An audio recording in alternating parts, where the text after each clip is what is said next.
question for today, and I give the floor to the Honourable Alexander O'Connor to ask question 81/2020. You have the floor, sir. Thank you, Mr. Speaker, sir.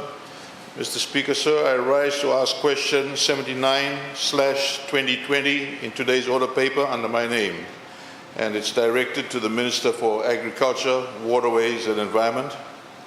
Can the Minister update Parliament on what plans the Ministry has to introduce the use of organic fertilizers by farmers?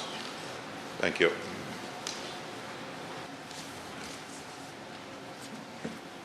I now call on the Minister for Agriculture, Waterways and Environment, the Honourable Dr. Mahendra Reddy.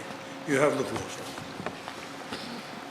Mr. Speaker, I want to thank the Honourable Member for giving me an opportunity to provide an update to this House on this very important program that I had probably informed this House early last year.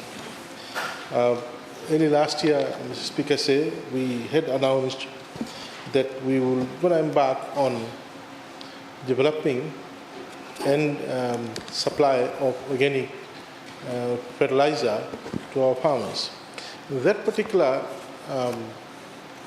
intention and that particular program was announced for two particular reasons. One is, Mr. Speaker, is to reduce the unit cost at the farm level.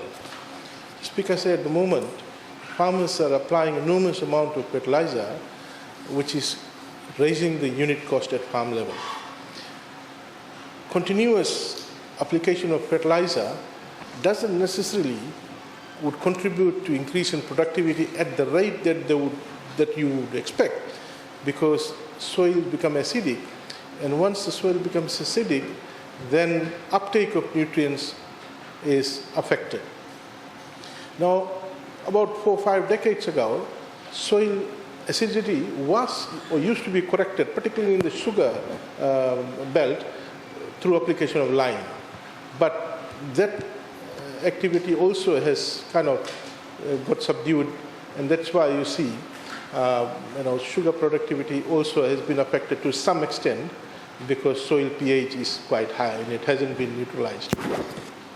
The second motivation for that particular announcement for development of organic fertilizer was from an environment point.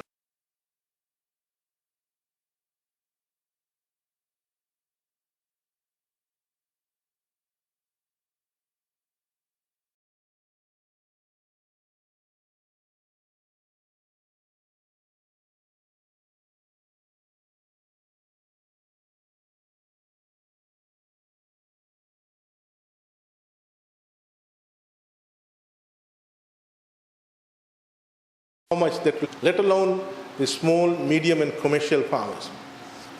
So, Mr. Speaker, this project has been undertaken in 2 steps. Step 1 was we had developed, and we have just completed developing a bacteria medium organic material known as lactic acid bacteria. There are certain bacteria which will enhance uptake of nutrient. Bacteria designated enhance uptake of nitrogen nutrient. Certain bacteria designated to enhance uptake, and certain bacteria designated to enhance uptake of potassium. The 3 key nutrients that will affect plant growth, for rooting, for vegetation, and fruit formation. Mr. Speaker, I'm quite honored to say that we have completed the first stage, where we have developed this particular medium, which we can now, for example, give it to farmers, which they can put it on their field. Mr. Speaker, but we want to go to the second step, where we then develop a large volume of organic manure using poultry droppings as the base. As we speak, Mr. Speaker, our team from our agriculture office is now developing a piece of land, 10-acre land, in Navua, where with Ministry of Agriculture, along with Ministry of Environment, will develop a composting site where the poultry manure will be dried up, and then this particular medium will be mixed. Mr. Speaker, the idea is to supply this to farmers, household sector, who will then develop their own compost and then take this material and mix it with the compost where the bacteria will multiply. So then they will have it for in that volume that they need and put it in on their farm. Mr. Speaker, in that way, we will also be enhancing the developing of compost in individual farms, households as well. A lot of rubbish, a lot of green waste is now finding itself in the dump sites and landfills, which really should be converted into a compost which can then be utilized in gardens and farms, and therefore the nutrient can be recycled. Mr. Speaker, this project has also received blessing from Honourable Minister for Trade, Industry and Trade, Honourable Koya. He is also very keen and a very ardent supporter of promoting and the Fiji-made logo with organic stamp, organic certification, and we are now also partnering with Honourable Koya in this particular project to ensure that we brand and differentiate our product, Mr. Speaker, so that our product can end up in a differentiated market where the returns will be much, much higher. So, Mr. Speaker,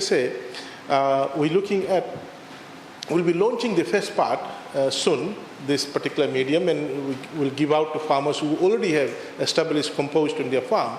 But once we have this larger scale, we're looking at, on a daily basis, we will be receiving on a daily basis 40 tons of poultry manure, which will be dried.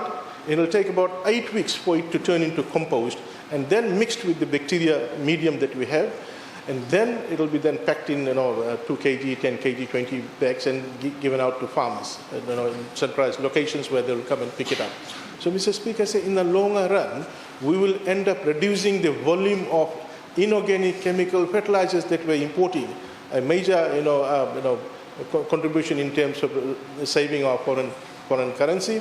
Number two, we will reduce the application of chemical fertilizer in Fiji's agriculture sector.